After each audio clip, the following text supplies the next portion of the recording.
네, 안녕하세요. 저는 이번 정기용고전 축구 해설을 맡은 시소음바 축구부 취재기자 이재백이라고 합니다. 먼저 이번 정기용고전 축구 해설을 맡게 돼서 너무 영광이고, 정기용고전의 마지막이 또 축구 아니겠습니까? 그래서 그 마지막 대미를 장식할 수 있어서 너무 좋은 기회인 것 같습니다.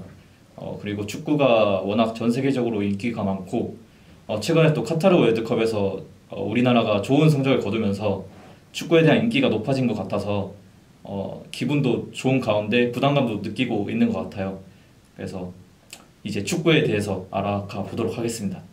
먼저 축구는 룰에 대해서 잠깐 알려드릴게요. 먼저 축구는 각 팀당 11명씩 총 22명의 플레이어가 한 경기장 안에서 골을 넣는 스포츠고요. 그리고 한 골을 넣는 방법은 그 골 라인에 공을 집어넣으면 그게 득점으로 이어지는 경기입니다. 그 다음에 축구라는 스포츠가 되게 심판의 영향력이 큰 스포츠인데요. 심판의 판정에 따라서 뭐 골이 선언될 수도 있고 취소될 수도 있고, 그 다음에 선수들이 플레이를 멈출 수도 있는 만큼 심판의 영향력이 큰 스포츠입니다. 그 다음에 또 설명드릴 점은 축구의 반칙에 대해서 알려드릴 건데요. 축구의 반칙의 종류에는 뭐 오프사이드, 그리고 간접 프리킥, 직접 프리킥, 그게 세 가지로 말씀드릴 수 있을 것 같아요. 그래서 뭐 상대방의 발에 걸려서 넘어졌을 때 반칙이 선언되고, 그 정도가 심할 때는 옐로우 카드, 그 다음에 그 옐로우 카드를 2장 받았을 때는 레드 카드로, 그 레드 카드를 받으면 그 선수는 경기에 참여를 할 수가 없어요. 네, 그렇게 축구의 반칙은 구성되어 있습니다. 그 다음에 정기연고전에 대한 얘기를 해주고 싶은데, 먼저 연세대 올 시즌 같은 경우에는 지난 시즌보다는 조금 부진한 건 사실입니다. 하지만 이제 2학번 선수 중에 강민재 선수가 올해 에이스 역할을 해주면서 연세대 공격력이 점점 살아나고 있고요. 그 다음에 신입생으로 들어온 선수들이 되게 잘 적응을 해주면서 뭐 충계연맹전, 추계연맹전에서 연세대가 그래도 토너먼트 진출을 하고 좋은 모습을 보여줄 수 있었습니다. 특히 연세대는 3-4-3이라는 포메이션을 사용하는데, 그 포메이션에서 가장 중요한 3백이죠. 그 3백 중 이승민 선수, 그 다음에 장재혁 선수, 그 진시우 선수가 되게 오랜 시간 동안 발을 맞추고 서로의 플레이를 잘 알고 플레이를 하다 보니까 호흡이 잘 맞는 것 같아요. 그러다 보니까 이제 수비 조직력도 좋아지고 공격 그 빌드업 시에도 좋은 과정을 보여줄 수 있다고 생각하고요. 그 다음에 이제 감독님 얘기를 빼놓을 수 없죠. 그 다음에 최태호 감독님 같은 경우에는 경기 상황에서 큰 지시를 내리는 스타일은 아니지만 그래도 경기 하프타임마다 포인트를 짚어주시는 그런 지시 스타일을 가지고 계십니다.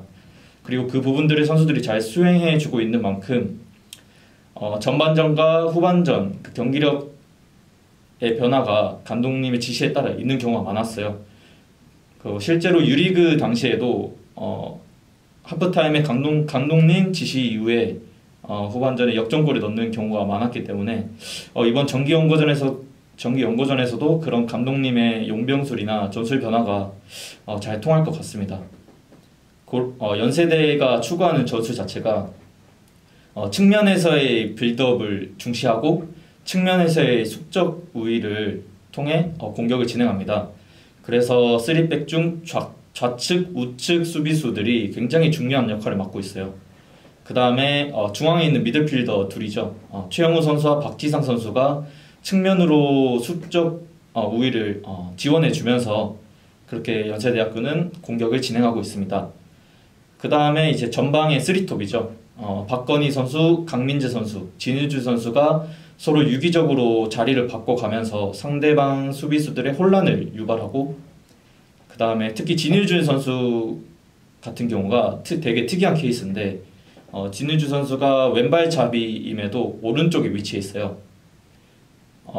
그렇게 되면서 좀 더 측면 지향적인 움직임보다는 중앙 지향적으로 마치 바르셀로나의 메시 같은 움직임을 보여주고 있기 때문에 그 부분도 정기연고전에 눈여겨보시면 좋을 것 같습니다. 네, 연세대학교 키플레이어에는 먼저 골키퍼에는 이제 최강서 선수죠. 최강서 선수가 2, 3학번 신입생인데 올 시즌 주전 자리를 꿰차면서 좋은 모습을 보여주고 있어요. 다만 이제 경험이 조금 부족하다 보니까 큰 경기에서 실수가 나올 수도 있는데 이제 그 부분들을 주변에 많은 경험을 한 선배들이나 주장 선수가 조금 더 케어를 해주고 좀 더 멘탈적으로 지원을 해준다면 좋을 것 같고요. 그 다음에 수비수에서는 장지혁 선수가 가장 핵심 플레이어인 것 같습니다. 왜냐하면 연세대가 중앙에 센터백을 제외하고 좌측 우측 스토퍼들이 높게 올라가면서 공격을 진행하는데 그 스토퍼들의 빈 공간을 장지혁 선수가 모두 커버해주고 있습니다. 그리고 장지혁 선수가 공격에서도 올 시즌 5골을 기록하고 있을 만큼 공격 능력도 보여주고 있기 때문에 장지혁 선수가 수비에서 어떤 모습을 보여줄지가 이번 정기용고전에서 굉장히 중요할 것 같고요. 그 다음에 미드필더에서는 주장 최영우 선수가 정말 중요한 역할을 할 것 같습니다. 왜냐하면 최영우 선수가 공수 양면에서 모두 활약해주고 있고 박스 투 박스 미드필더죠. 전 지역 모두 엄청난 활동량으로 거의 모든 지역을 뛰어다니기 때문에 경기에 대한 영향력이 되게 클 거라고 생각합니다. 그 다음에 이제 공격에서는 강민재 선수가 가장 중요할 것 같아요. 왜냐하면 이번 시즌 연세대 공격에 거의 많은 부분을 차지하고 있을 만큼 연세대 에이스로 성장했고요. 그 다음에 지난 시즌보다 골 결정력, 연계, 몸싸움 등 모든 영역에서 성장한 모습을 보여주고 있는 강민재 선수이기 때문에 이번 정기 연고전에서 얼마나 좋은 골 결정력을 보여줄지가 중요할 것 같아요. 그 다음에 강민재 선수가 올 시즌 15골에 4개의 도움을 기록하고 있는 만큼 공격 포인트 생산 능력도 굉장히 많이 향상된 모습을 보여주고 있기 때문에 이번 경기에서도 골이나 도움을 기록할 수 있을 것 같아요.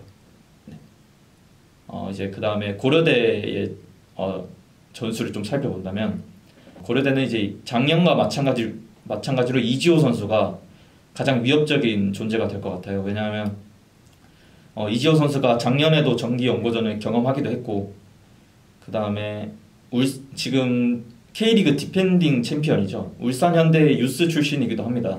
그래서 기본기도 되게 좋고 스피드도 좋고 그 다음에 골 결정력도 올라오고 있기 때문에 굉장히 위협적일 것 같고요. 그 다음에 이지호 선수가 이제 이번 8월에 있었던 축의 연맹전이죠.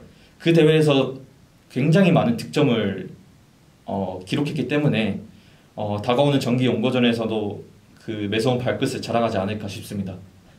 그 다음에 고려대 같은 경우에는 4-3-3이라는 전술을 보여주고 있는데 연세대의 3-4-3 포메이션과 다르게 4명의 수비수가 있습니다. 그래서 포백이라고도 부르죠. 그래서 이 4-3-3이라는 포메이션 자체가 선수 간의 이 간격 유지가 굉장히 중요한 포메이션입니다. 그래서 고려대 선수들이 전반 초반에 오버페이스를 하거나 아니면 후반전에 집중력이 흐트러질 때 그때 아마 연세대학교가 공략할 수 있는 지점이지 않을까 싶습니다. 그 다음에 다만 우려스러운 점은 연세대는 3-4-3을 쓸 때 2명의 미드필더가 중앙에 위치합니다. 반면에 고려대는 4-3-3 그 중앙에 3명의 미드필더가 위치하는데 그 부분에서 미들필더가 부족하잖아요. 연세대가 이제 거기서 중앙 싸움에서 밀릴 수도 있기 때문에 그 부분들을 연세대 양쪽 윙백들이나 아니면 공격수들이 조금 내려와서 중앙에 지원해 준다면 좀 더 수월하게 경기를 풀어갈 수 있지 않을까 그렇게 생각합니다. 그 다음에 뭔가 전술적인 관전 포인트를 하나 더 말씀드리자면 연세대가 공격을 진행할 때 라인을 높게 형성합니다. 이 라인을 높게 형성한다는 말은 그 3-4-3 중 3백이죠. 이 3백의 위치가 높은 위치에 있다는 뜻입니다. 그렇게 되면은 이제 골키퍼와 수비수 그 사이 뒷공간이 크게 노출이 되는데 그 부분들을 어떻게 커버하느냐가 굉장히 중요할 것 같습니다. 특히 고려대학교 같은 경우에는 이지호 선수를 제외하고도 빠른 선수들이 되게 많기 때문에 뒷공간 노출에 대한 위험도 충분히 있을 것 같아요. 그래서 그 부분들을 이제 연세대 골키퍼 최강서 선수와 이 장지혁 선수가 이제 좋은 소통을 통해서 그 넓은 공간에 대한 커버를 할 필요가 있다고 생각합니다. 연세대가 고려대를 공격할 때 그 하프 스페이스라는 지점을 잘 공략해야 될 것 같습니다. 왜냐하면 그 현대 축구에서도 가장 중요하게 여겨지는 공간이 하프 스페이스라고도 부르죠. 특히 연세대 같은 경우에는 측면에서 공격을 전개하는 만큼 그 측면과 중앙 사이에 하프 스페이스를 공략하는 그런 공격 전술이 굉장히 중요할 것 같고요. 올 시즌에도 연세대학교가 뭐 진유주 선수, 오른쪽에 위치한 진유주 선수와 뭐 장유민 선수 혹은 뭐 최영우 선수 이렇게 세 명에서 연계 플레이를 통해서 하프 스페이스를 공략하는 장면들을 종종 볼 수 있었는데 그 장면들에서 좋은 공격 찬스들이 많이 나왔어요. 그래서 그런 부분들을 잘 공략한다면 선제골은 물론이고 많은 골들을 기록할 수 있지 않을까 생각합니다. 마지막으로 드리고 싶은 말씀은 일단 승패 여부를 떠나서 대학 스포츠의 가장 큰 행사인 만큼 여러분들이 정기연고전을 잘 즐겨주셨으면 좋겠고 특히 마지막 축구 같은 경우에는 연대든 고대든 마지막 경기이지 않습니까? 그래서 선수들이 조금은 마음에 들지 않는 플레이를 할 때나 혹은 뭐 좋은 플레이를 할 때도 많은 응원과 격려로 선수들이 잘 뛸 수 있도록 해줬으면 좋겠고요. 그리고 또 연세대학교 선수들이 올 시즌 잘 하고 있고 좋은 경기력을 보여주고 있기 때문에 연세대 학우분들이 많은 응원 부탁드립니다. 감사합니다.